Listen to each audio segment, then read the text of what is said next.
Buenos días. Yo soy Violeta Merino, que soy residente de segundo año de enfermería pediátrica, y junto con Andrea Gantarain, que es médico residente de cuarto año de pediatría, vamos a hablaros sobre el maltrato infantil.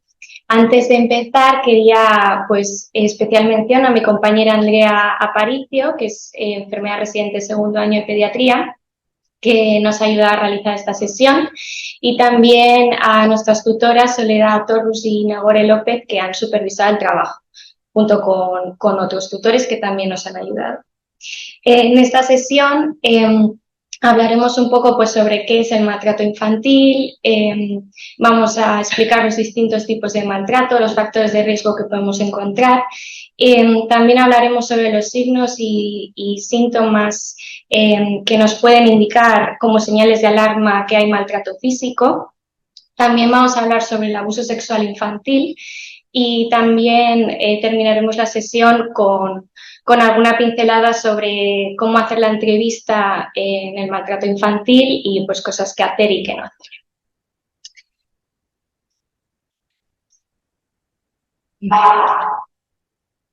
Para empezar esta sesión, queríamos responder a la pregunta de qué es el maltrato infantil. Y para ello hemos utilizado la definición de la Organización Mundial de la Salud, que lo define como el abuso o la desatención que ocurre a menores de 18 años, que incluiría todo tipo de maltrato físico, psicológico, abuso sexual, desatención, negligencia, explotación sexual, que pueda o que cause daño en la salud o en el desarrollo o en la dignidad del niño, que ponga en peligro su supervivencia, y todo esto en el contexto de una relación de responsabilidad, de confianza o de poder. También la definición de la Convención de los Derechos de los Niños de las Naciones Unidas dice que es toda violencia, perjuicio, abuso físico, descuido, trato negligente, malos tratos o explotación, siempre y cuando el niño se encuentre bajo la custodia de sus progenitores, de un tutor o cualquier persona que lo tenga a su cargo. Y luego la UNICEF añade que el maltrato infantil se puede producir tanto en el grupo familiar como en las instituciones sociales o en las administraciones. Y en cuanto a la prevalencia del maltrato infantil, cabe recalcar que se estima que solo se detectan de un 10% a un 20% de todos los casos que se producen en nuestro entorno. Antes de seguir con la sesión, queríamos destacar que ante la detección o sospecha de maltrato, nuestra obligación como sanitarios siempre va a ser la de notificar. Es decir, el fin de esta detección siempre va a ser la notificación del caso y, por lo tanto, el estudio del caso y del entorno del menor. Ahora os voy a hablar un poco de los tipos de maltrato infantil. En primer lugar, tendríamos el maltrato físico, que es toda acción no accidental que provoque daño físico o enfermedad en el menor.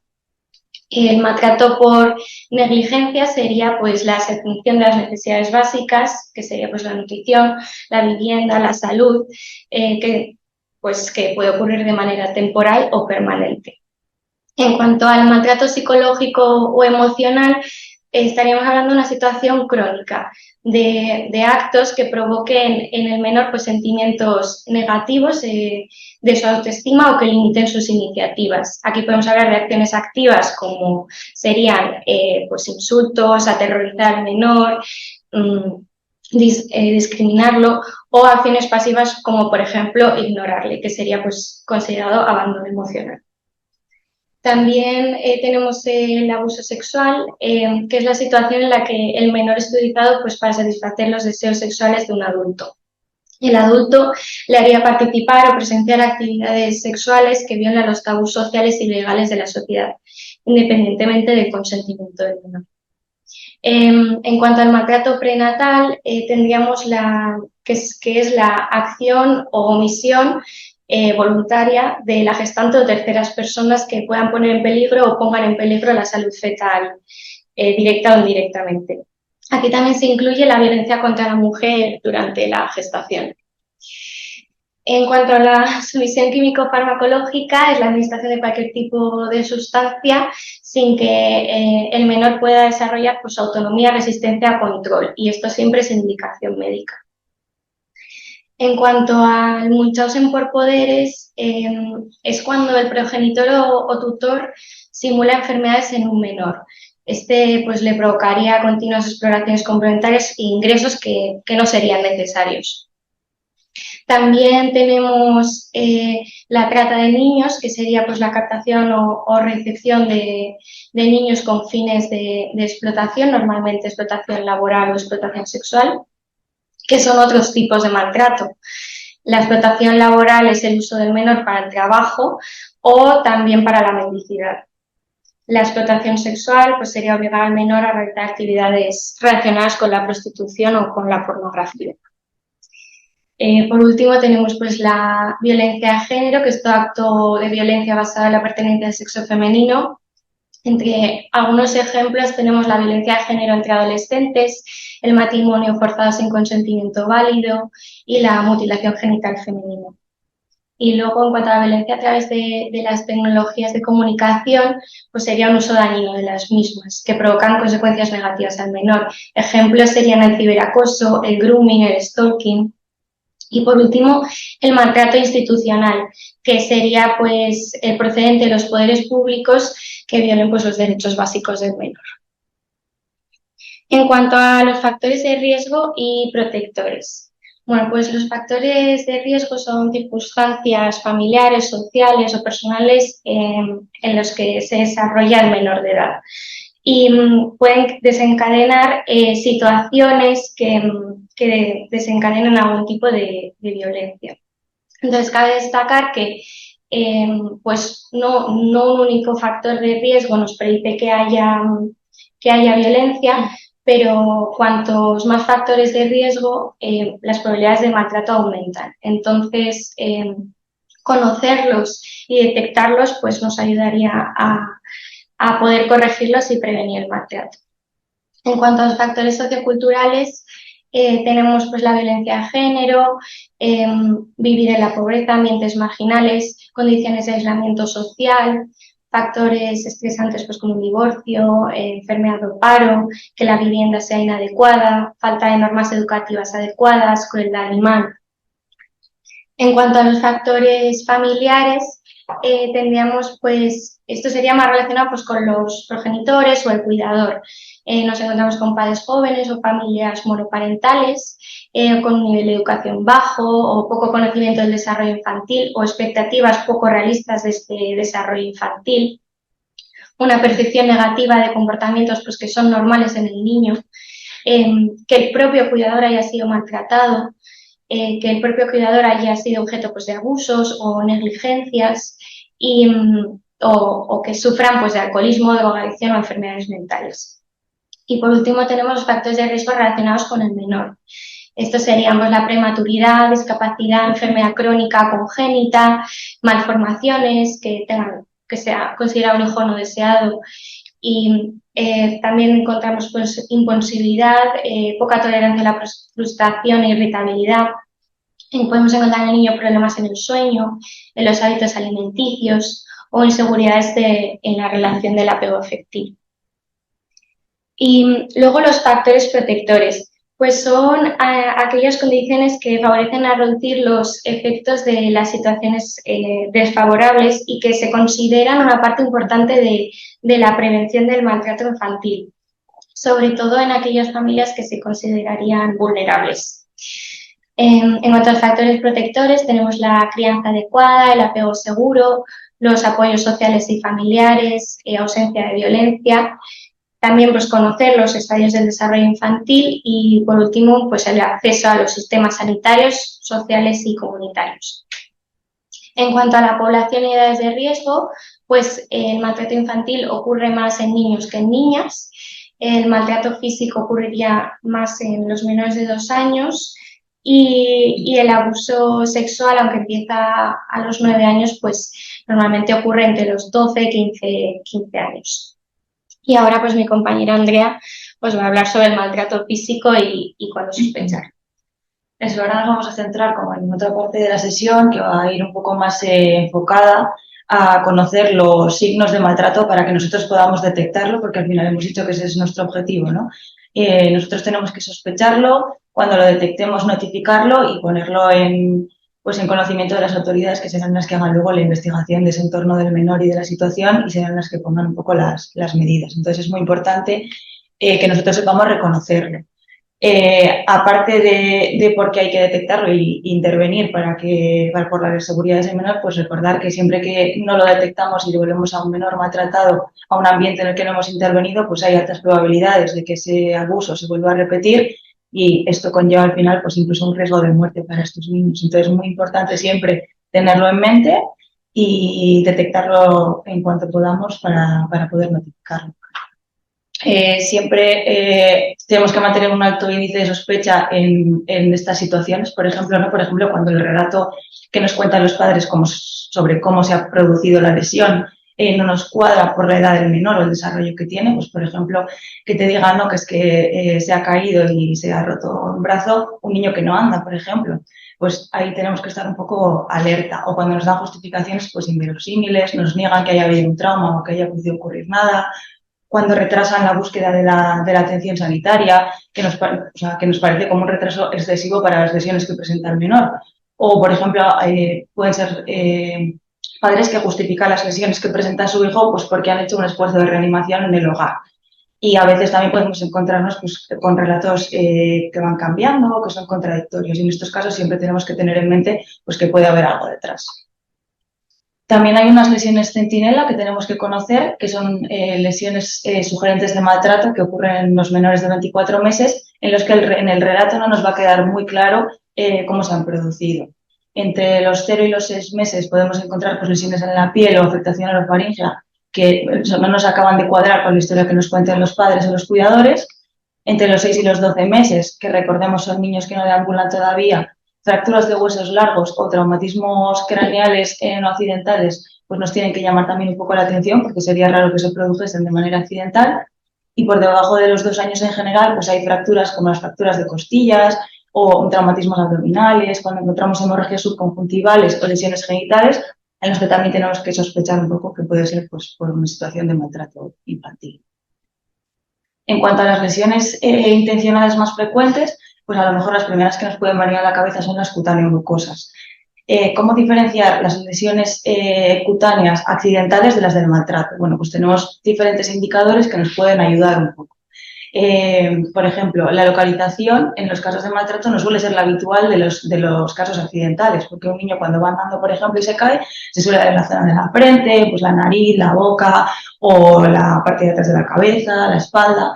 Pero luego hay zonas que nos tienen que llamar un poco más la atención, pues como puede ser la tripa, las nalgas, la cara interna de los brazos o de las piernitas, los ojos, las orejas, que son zonas que llamamos más de castigo, que es donde se suelen producir estas lesiones.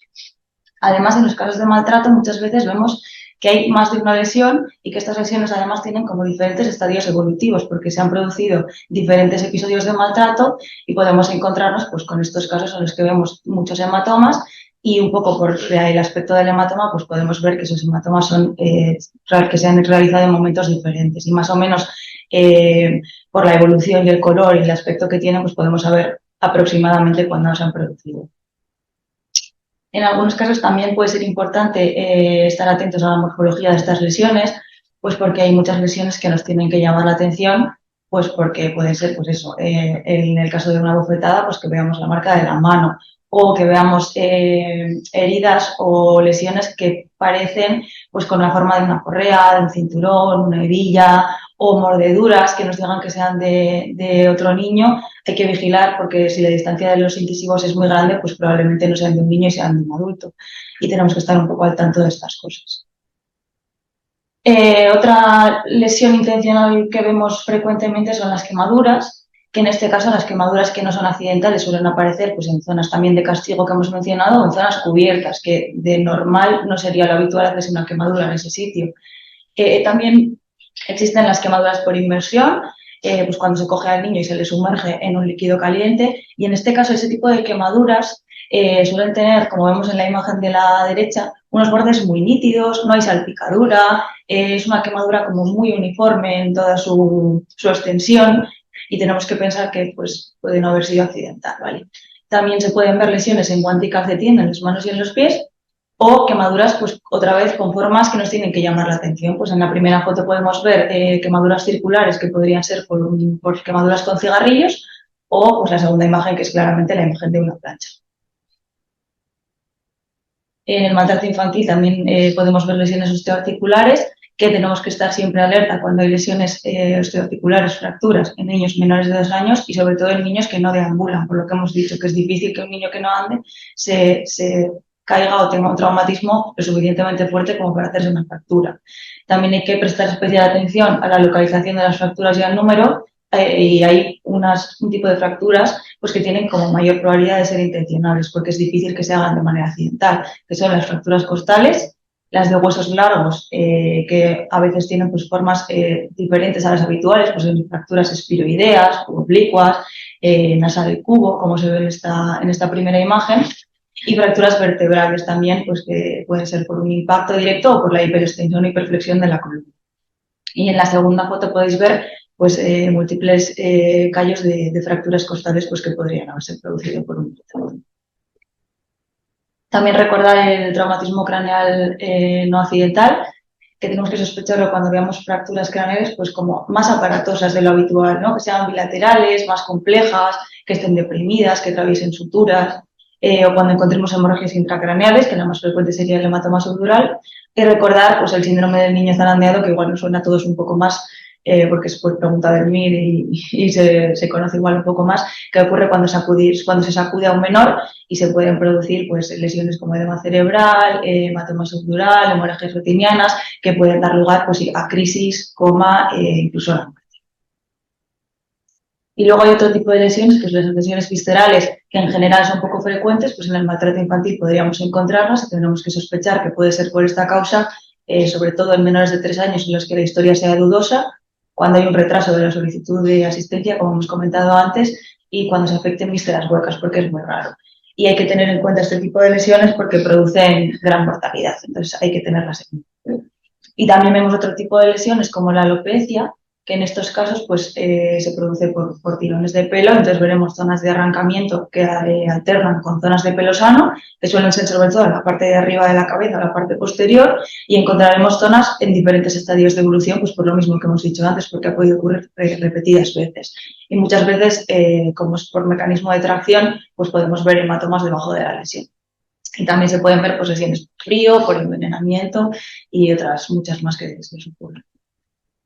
Además de las lesiones que podemos ver en la exploración como tal, físicas, también hay unos indicadores comportamentales a los que tenemos que prestar atención, tanto en el menor como en los cuidadores o en los progenitores.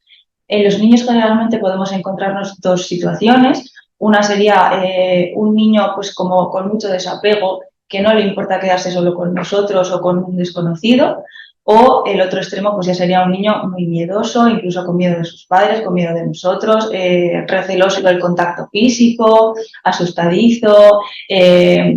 Luego también podemos ver niños pues, que presentan como sentimientos de tristeza y depresión que no sabemos explicar la causa, o abuso de drogas y alcohol en adolescentes, niños que sienten como mucha inquietud ante el llanto de otros niños. Pues esas cosas nos tienen que encender la bombilla y por lo menos pues, recordar que igual puede haber algo por detrás. Y en cuanto a los padres o los cuidadores, pues hay cosas que nos pueden llamar la atención, pues como unos padres que tienen una disciplina muy severa que nos parece que no se adecua para nada a la edad de ese niño, o padres que no nos dan explicaciones de la lesión o que nos dan explicaciones ilógicas, contradictorias, que se culpan unos a otros en vez de centrarse en el relato de la lesión del niño, o que parece que no les preocupa tanto como debería la lesión que presenta el menor. Familias en las que sospechamos que puede haber un abuso de alcohol y otras drogas, o pues lo que hemos dicho repetidas veces de que se retrase la atención sin explicación. También nos tiene que llamar la atención cuando los padres o los cuidadores no dejen al menor explicar cómo ha ocurrido la lesión, y tenemos que estar alerta también pues, cuando tenemos varios eventos que no nos queda muy claro cómo ha podido ocurrir, pues tener en mente que puede ser otra vez maltrato. Y en cuanto al abuso sexual infantil, bueno, ya hemos hablado un poco de la definición, pero bueno, pues recordar que es la utilización del menor para la estimulación sexual de su agresor o gratificación de otra persona, Y sí recalcar que la edad de consentimiento en España son los 16 años, entonces por debajo de esa edad, por debajo de los 16 años, en todos los casos se va a considerar abuso sexual infantil, incluso si el menor consiente o si no muestra signos de rechazo, excepto en los casos en los que sea una situación entre personas de edades muy cercanas y tanto en edad y en grado de madurez, ¿vale? Hay que tener en cuenta que el abuso sexual infantil se realiza en un contexto de desigualdad y muchas veces además empleando el engaño, la fuerza, la mentira, la manipulación al menor.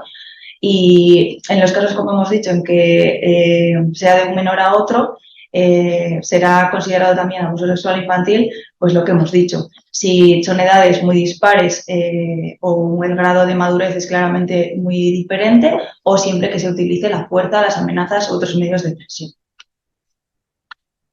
Dentro del abuso sexual infantil podemos diferenciar diferentes tipos. Uno sería el abuso sexual como tal, en el que puede haber una ausencia de contacto, un contacto sin penetración, y antes se diferenciaba también la agresión sexual en la que implicaba violencia o intimidación, pero desde que cambió la ley, pues ahora todo se considera una agresión sexual siempre y cuando no haya consentimiento por parte de la víctima. Además, también existe la explotación sexual, como ha mencionado Violeta, que pues, es la participación del menor en actividades sexuales para la ganancia o con la promesa de la ganancia, pues tanto para el menor como para un tercero o para el agresor. Y finalmente tenemos otra situación que cada vez pues, vemos más, por desgracia, porque el uso de las redes sociales y del Internet pues, está más generalizado, que es el abuso sexual a través de Internet y las nuevas tecnologías. Que por un lado tenemos las imágenes de abuso sexual infantil en Internet, pues que siempre han sido desgraciadamente más comunes o más conocidas, pero están apareciendo otros tipos de abuso sexual, como son el grooming, en el que un adulto intenta realizar diferentes acciones para agradar a un menor, ganarse su confianza y luego poder abusar sexualmente de él o de ella. Y luego la sextorsión, que ocurre cuando pues una persona chantajea o extorsiona a otra persona con la amenaza de publicar contenido, pues vídeos o chats o imágenes de contenido sexual de la víctima. Y eso cada vez desgraciadamente pues lo estamos viendo más. Del abuso sexual infantil, comentar que el indicador más específico, el más importante, al que más valor le tenemos que dar siempre, es la revelación por parte de la víctima. Es lo que más nos va a importar, porque muchas veces vamos a tener una exploración física normal, no vamos a encontrar otros hallazgos y el relato es lo que realmente nos indica que ha ocurrido ese abuso.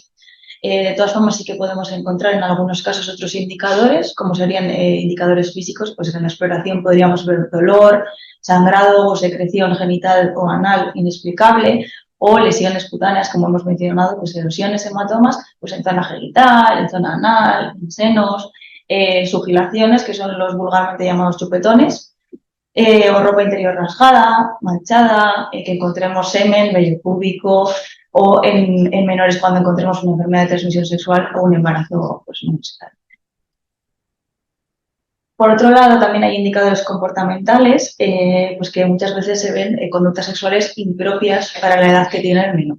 No siempre que aparecen quiere decir que haya un abuso, pero sí que tenemos que investigarlo y considerar que, aunque no haya un abuso sexual, también puede haber otro tipo de abuso. Puede haber un abuso emocional, un abuso físico, o que ese menor esté expuesto a un material sexualizado inapropiado para su edad.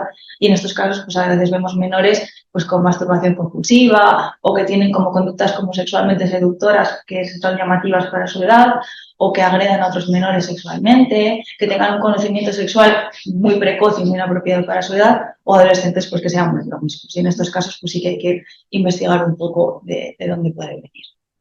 Y luego tenemos muchos indicadores inespecíficos, pues como el llanto, los trastornos de sueño y el apetito, o niños que hacen una regresión y se comportan de manera mucho más infantil, vuelven a hacerse pis, vuelven a hacerse cacas, o adolescentes que tienen un consumo excesivo de alcohol o drogas o conductas autolesivas. Y en esos casos, pues puede estar relacionado con un abuso sexual infantil y también habría que indagar. Recordar, una vez más, recalcar que muchas veces los menores van a estar asintomáticos, que la exploración normal nunca nos va a excluir el abuso y que el indicador más específico y el que va a hacer que nosotros tengamos que notificar ese caso es la revelación por parte del menor.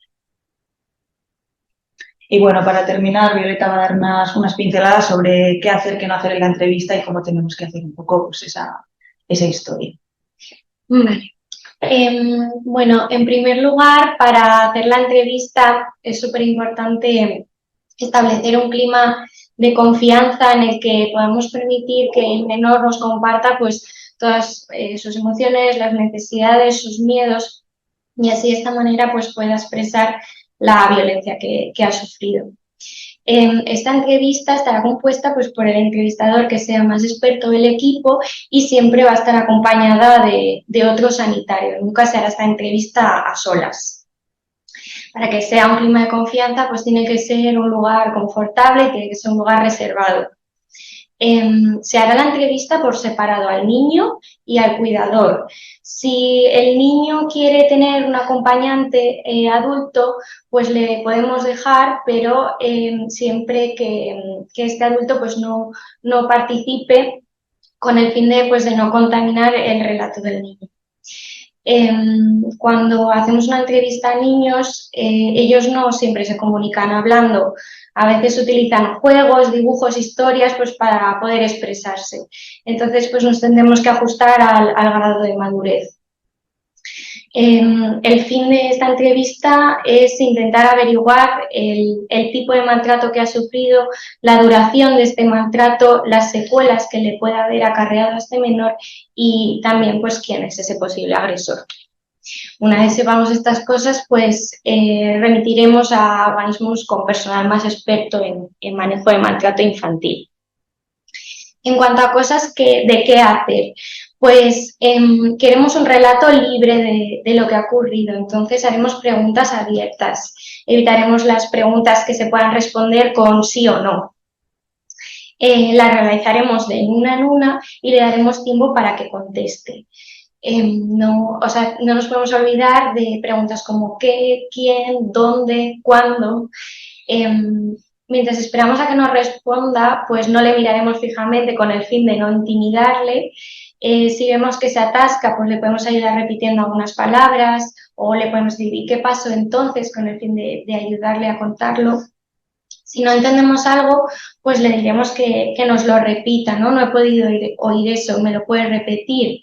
Evitaremos cosas como has dicho porque ahí estaremos contaminando su relato y cambiando sus palabras. Entonces, es mejor que lo repita. Intentaremos eliminar el sentimiento de culpa siempre. Y cuando cerremos la entrevista, recapitularemos las partes más importantes que nos ha contado e intentaremos utilizar el lenguaje que ha utilizado el propio niño.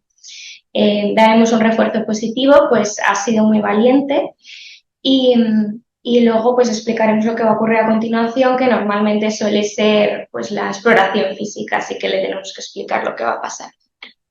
Cosas que no hacer, pues si queremos un clima de confianza, desconocer el nombre del niño es una cosa a no hacer, repetir preguntas, utilizar otra vez pues, preguntas cerradas con respuestas de sí o no, pues mirarle fijamente, sentarse cerca, tocarle repetidamente, pues son cosas que le van a intimidar y no van a crear un clima de confianza. No tenemos que decir respuestas con nuestras preguntas, queremos un relato libre, no queremos contaminar el relato.